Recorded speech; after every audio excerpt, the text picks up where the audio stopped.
Okay, welcome everyone to State of the Game for the 21st of September. My name's Hamish. I will be one of the two people taking you through today, guiding you through this experience. I know there were some new people in chat. Action-packed, because we have two interview calls. We're going to be talking to a studio that's working with Reflections over in the UK, over at Ubisoft Leamington, and they're going to be talking about the underground changes coming up in 1.8. We've got another, we're going to be touching base with Redstone again, so Terry and Keith are going to be jumping on Skype with us as well. Apparently there's no mic. No, we got it. It's not coming through. I see it. No, we're good. I'm taking zero responsibility for that mistake. Did we get it? We got it. All right. Peter's claiming responsibility for that. We'll talk about that in a second. I will reiterate. My name is Hamish. This is State of the Game for the 21st of September, and we're off to a great start. But that's fine.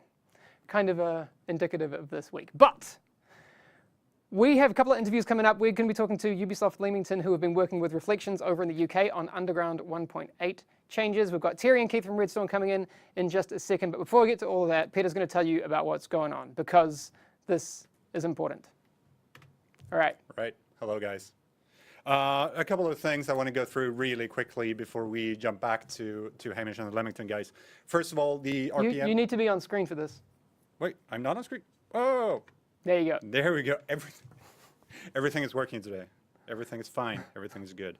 So I have a couple of things that I want to go through really quickly before we jump to the Leamington guys and the Underground. First of all, the RPM glitch. We fixed it. The infinite stacking of the RPM glitch is fixed, but there's still a thing in the game where you can stack it once. Then it will go away after a while, but you can stack it once. We know about this. It's a known issue, and no, we won't ban anyone for using it. It's just one of those things. It's annoying. We know about it, just so you know.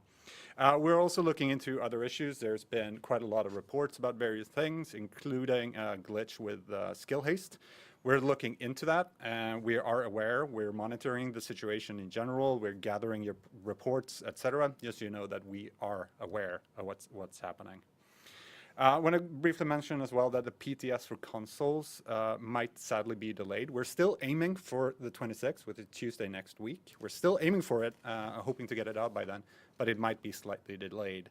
When it comes to the invites, we'll have news soon, but we have a limited amount of keys, and we will have a sign-up page for you guys to sign up if you want a key. But we'll have a limited amount, but we'll have more news on that soon. But moving on to some good sudden news is that the PTS for update 1.8 will actually be available on PC tomorrow. We're starting it right away, and you guys on PC will be able to play it starting tomorrow. I'm not sure exactly when during the day the download will be available and when the service will start, but just so you know, it will be available tomorrow, Friday the 22nd, which also happens to be my birthday. So, yay! Good for me.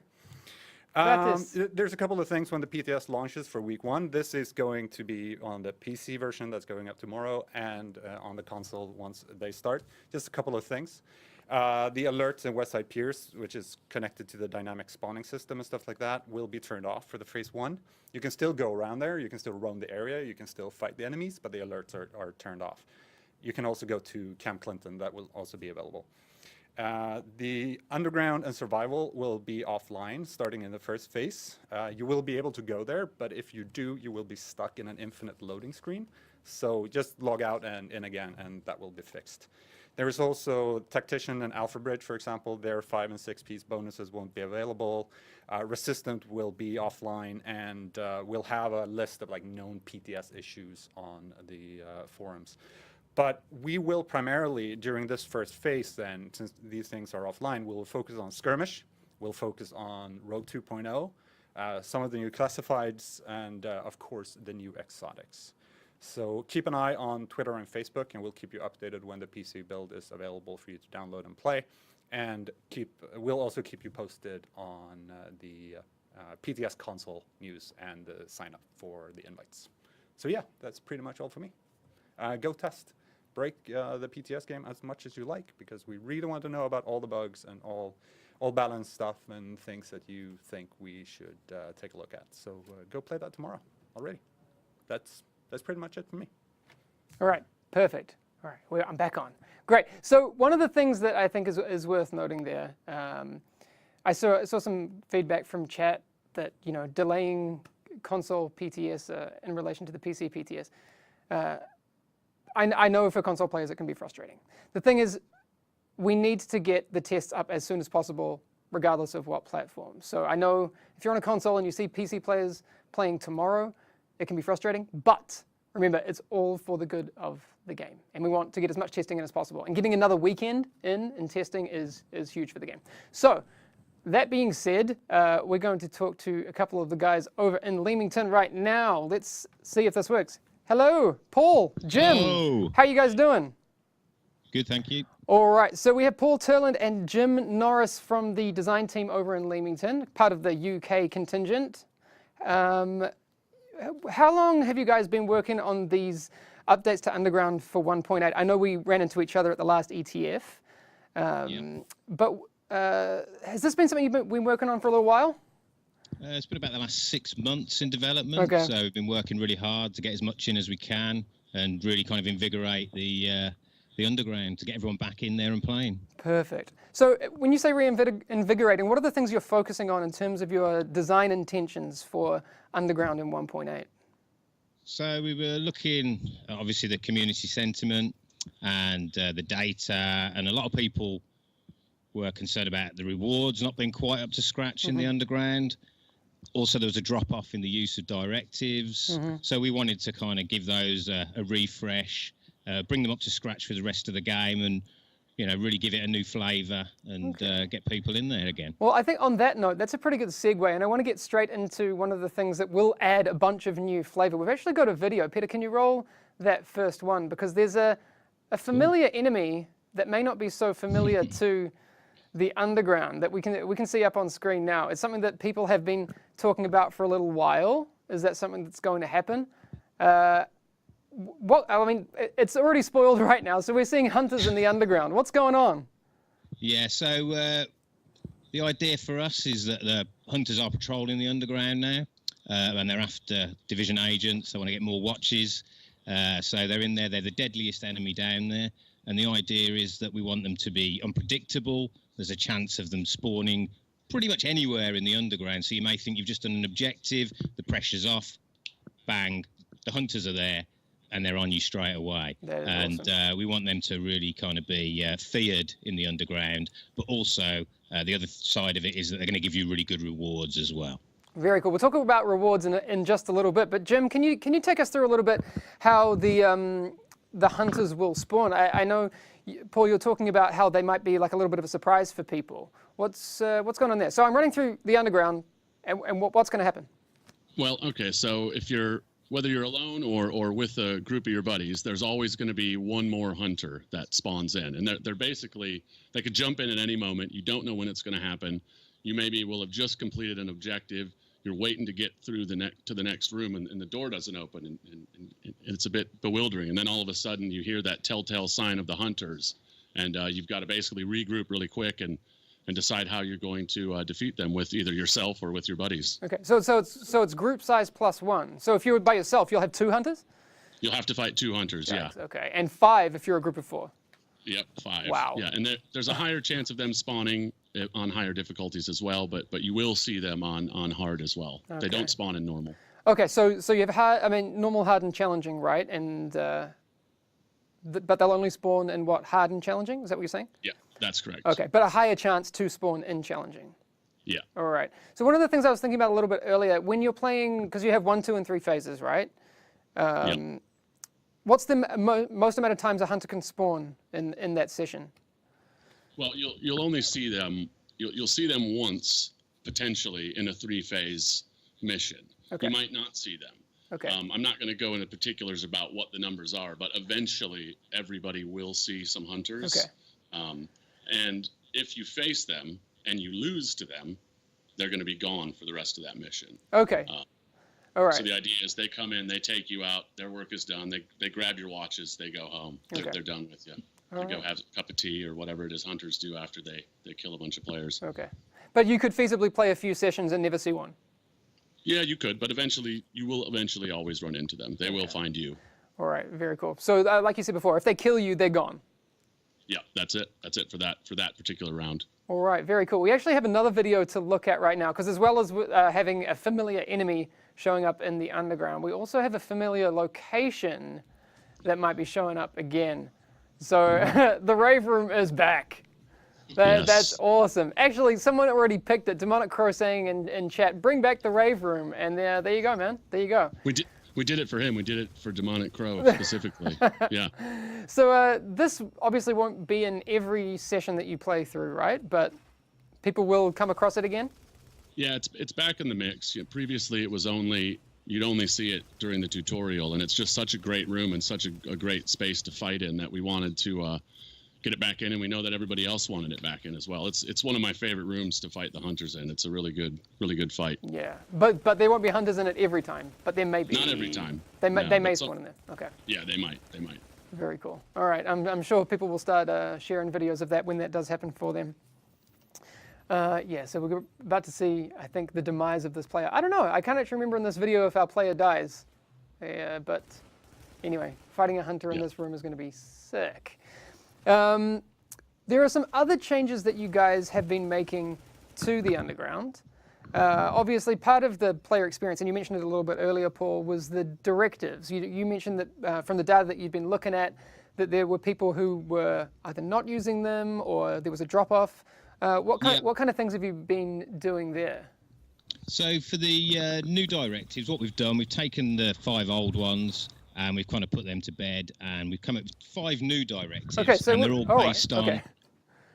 So when you say kind of put to bed, they're completely to bed. All right. They're gone. Just making sure. So the new directives are all based on experimental tech that we want that the division agents need to test in the underground. Okay. So as with any experimental tech, there are pluses to it and there are minuses. All right. So we wanted it to have a bit of a risk-reward element to each directive. Okay.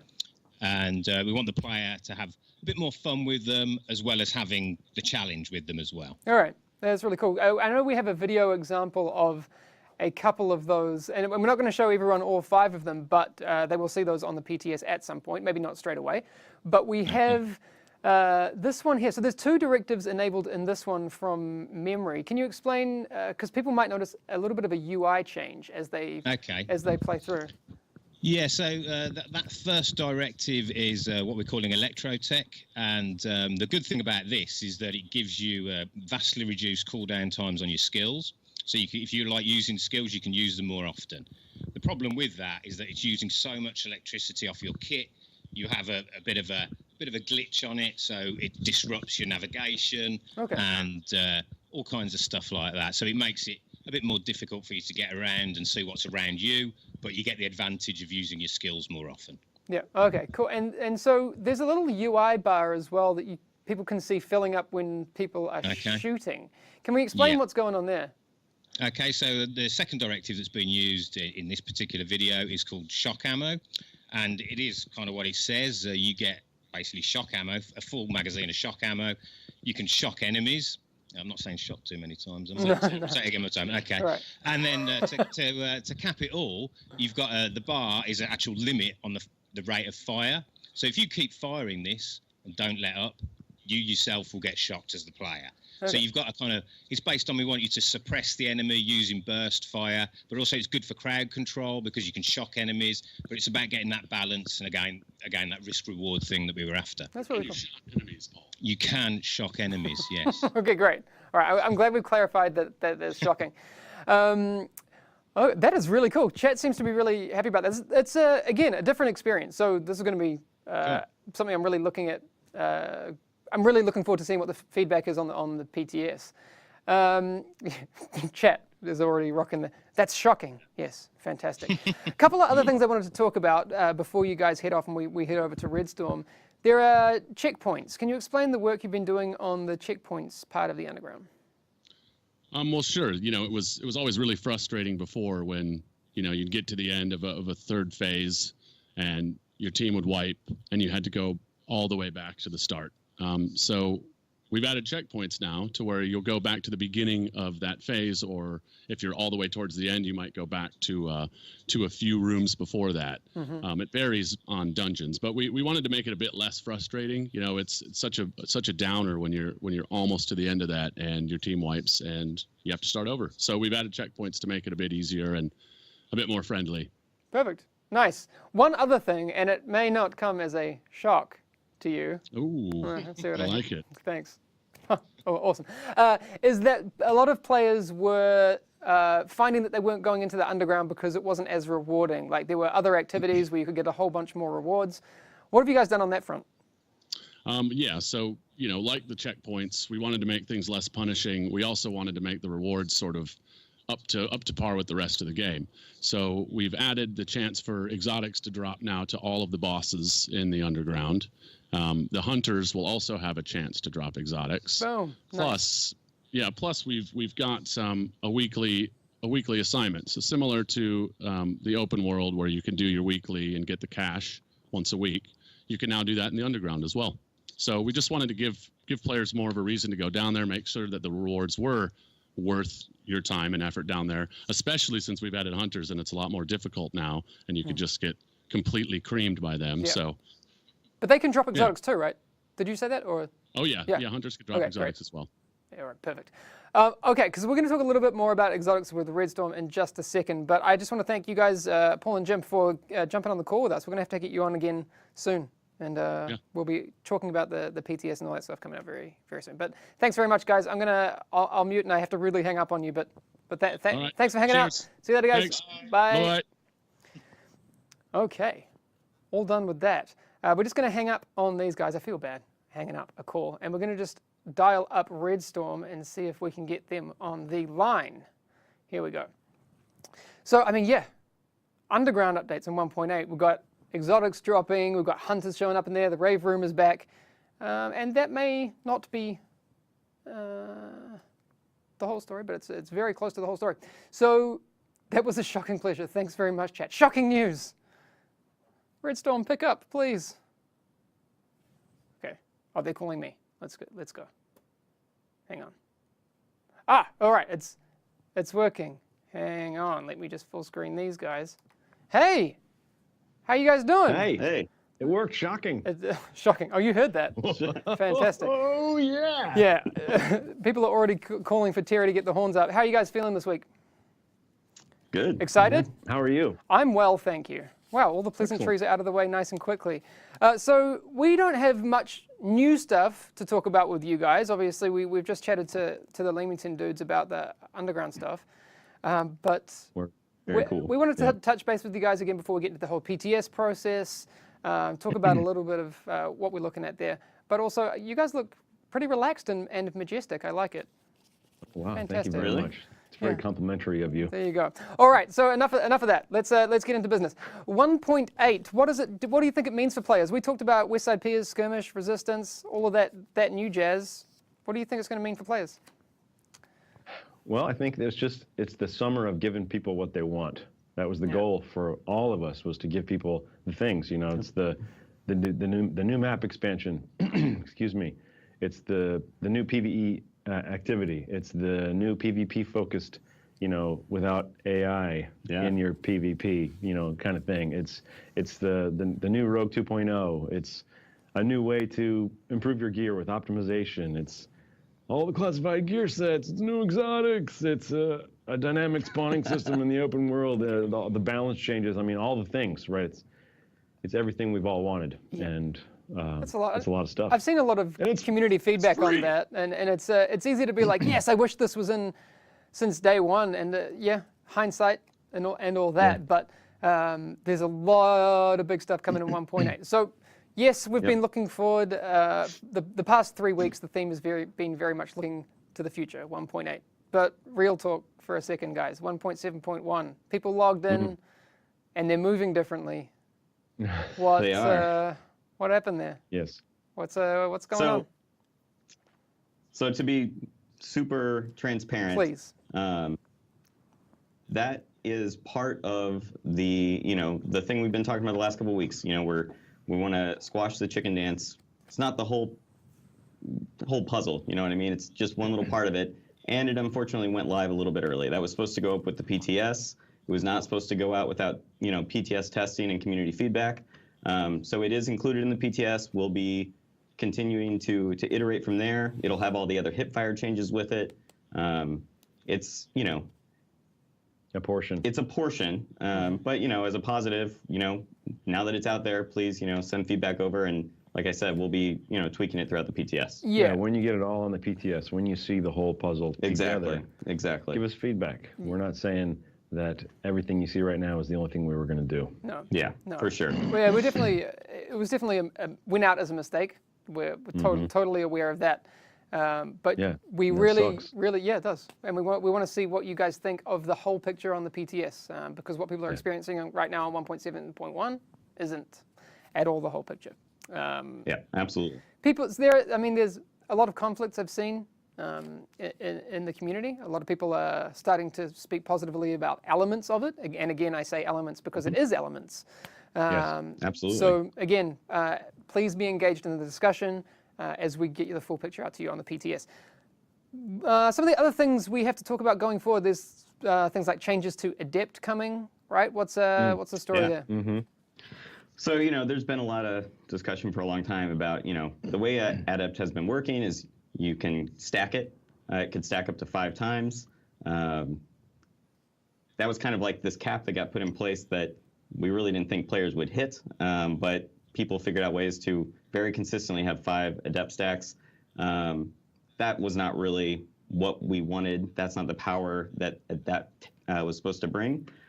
So we're taking that now down to you can only have 1, but every time you would proc it, it refreshes the cooldown. So you can have this kind of constant Adept up, but it's a little more in line with the overall balance. Okay, so it's like 7.5%, right? So, but it will stack once? Yeah. Do you think, this is just a quick question, do you ever think if we retune Adept in the future that we would adjust that crit chance? Potentially, but like the crit chance it's providing right now is still really substantial, especially for how easy of a thing it is to pull off. So, we're pretty confident with where it's going to sit right now, but yeah, that's in on the first wave of the PTS. Okay, fantastic. There are obviously some other things, and so on this PTS specifically, not everything is going to be in at once. What are some of the first things that people will see on the PTS? Yeah, so when we were looking at the schedule of this PTS, it became very quickly clear that we had just too much stuff to test and throw it all out at the same time.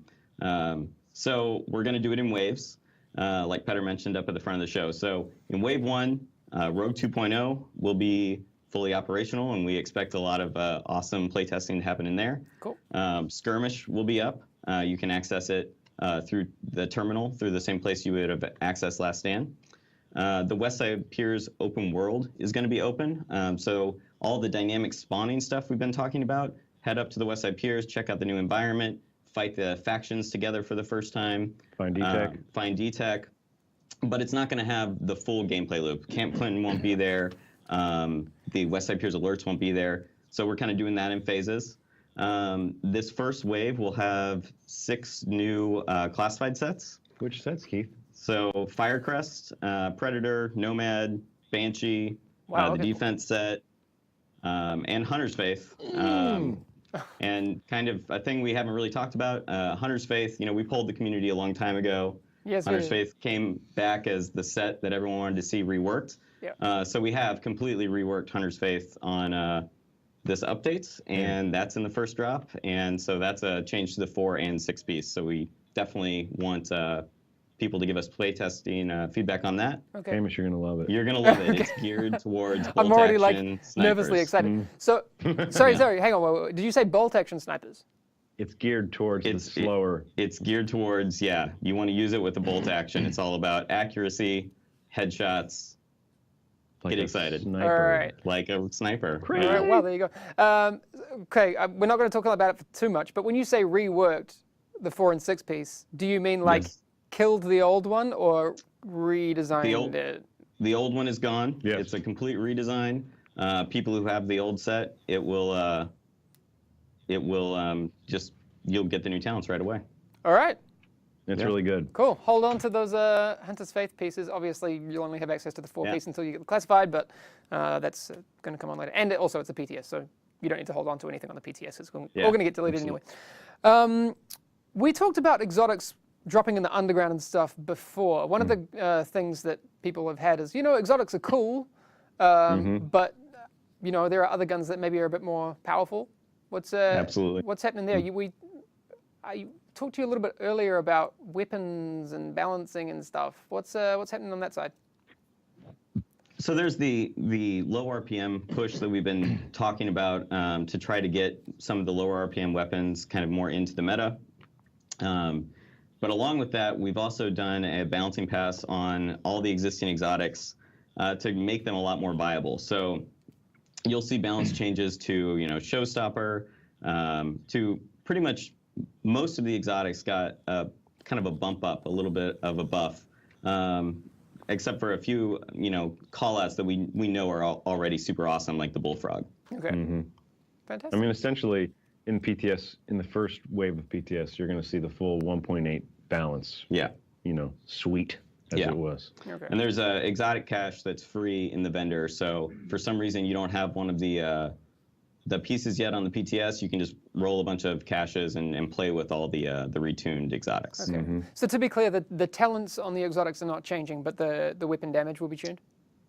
Yeah, it's things like weapon damage and some slight like recoil, things like that. Okay, all right. Okay, a couple of other questions before I let you guys go. Gear optimization is going to be on the PTS? Gear optimization is it is live on the PTS, and we're giving everyone max DTech, and we really want to tune kind of the overall economy. So there are players out there that have 4,000 DTech saved up. Not me. Not me. So you can get in, use it as much as you want, and we're really looking at this to be, it's an investment over time. You have this gear that you love, you can, after multiple play sessions, invest in individual pieces. So we want to get feedback on how kind of quickly the optimizations take effect, how much increase you're getting each time, how much they cost, all that. All right, fantastic. I have another question. Will people who are interested in lore get spoilers on the PTS with the audio recordings? Negative, Ghost Rider. You will not. No. We pulled all that stuff out. We don't want any spoilers. All right. It'll be there when it goes live, but not on the PTS. So the first time people will be able to find that content will be by themselves on the live game? Correct. Yep, absolutely. Brad. Perfect. Okay, that is all I have from you guys today. Obviously, we will be, I'm sure, and this is, I guess, up to Peter, but we'll be checking back in with you over the PTS process, I'm sure, as long as you guys Just are to make okay with it. One clarification, Hamish. Yeah. I believe that in PTS 1, Cam Clinton will be there Okay. alongside Westside Pier, so people can go check it out and see what's in there. Perfect. All right. Well, Cool. that's fantastic. Thanks for joining us today, guys. Terry and thank Keith you. from Redstone. We'll talk to Good you to again see really y'all. soon. All right. What's up, fam? Thanks, guys. Later. Bye. Okay. Lots of stuff today. Hopefully you guys managed to hear all that. I'm just going to hang up on these guys as pretty as they are. Yes. Lots of stuff today. We talked a lot about the underground. If you missed any of the information, there will be the past broadcast. We'll probably run a couple of vodcasts of the stream as well. You can catch a little bit more through the podcast, which I'll put up straight after this, so expect that in about half an hour. But Peter, do you want to recap some of the top issues like we did at the top of the show? Right, I'm going to go through... Oh, yeah. These headphones have a delay, which makes you sound drunk in your own head, which is horrible. So a couple of things I went through in the beginning. I'm going to go through it really quickly again. The RPM glitch, where you could stack RPM numbers infinitely, that's been fixed with 1.7.1, but there's still an issue where you can stack it once. You can, you can stack your RPM extra one time. That's a known issue. We won't ban anyone for using it, but just it's there. We're also looking into other issues that you guys have been reporting, such as the skill haste. There seems to be an issue there, for example. We're monitoring the situation. We're taking all the reports and making sure. I just want to make sure that you guys know that we are aware of these things. The PTS for consoles for update 1.8 might be slightly delayed. We're still aiming for the 26th, which is next Tuesday. But we will be kicking off the PC PTS tomorrow already, now ahead of the weekend. As Hamish pointed out earlier, it's always a bit more complicated with consoles, so we know it's frustrating, but sadly it's the way it has to be. But we'll keep you updated. Keep an eye on Twitter and Facebook, and we'll keep you updated on when the PTS for consoles will be available. No exact timing for the PC PTS tomorrow, but hopefully we'll have that information for you very soon when you can download the client and when you actually get to play. When it comes to the PTS on console invitations, we only have a limited amount of keys. We will have an update on how the invites will be sent out, but we will also have a sign-up page where you can sign up to get a key. Again, we'll only have a limited amount, so it will be a bit of a first-come, first-served situation, but we'll have that information for you very, very soon. And as the guys talked about, when the PTS launches for the first week, and this is about PC tomorrow and for the console PTS next week, there's a couple of things that won't be in there, like the alerts and Westside Piers. You can still roam around the area. You can, as Terry pointed out, you can still go to Camp Clinton and check that out, the new social hub. Underground and Survival will be offline. You sadly can't test the new Underground changes in the first wave of the PTS. Of course, that will come later. If you go there, there will still be available, but you will get stuck in an infinite loading loop. Not good, but as soon as you log out and in again, that will be fixed and you will be back in the terminal. So don't try to play Underground during the first week. We have a couple of other known issues on the PTS, like usual bugs on the PTS, but we will be posting a list of those on the forums. And the PTS forums, of course, will be available tomorrow. And Resistance will also be offline during the first phase, but we will focus everything on Skirmish, Rogue 2.0, the new classifieds that the guys were talking about before, and of course the new exotics and the new exotic balance, etc. So please go in, play, test, help us find bugs, help us find balance issues, and just make the PTS as great as the previous ones have been. So yeah, PC PTS tomorrow, console PTS, with great certainty next week, maybe not on Tuesday as we said before.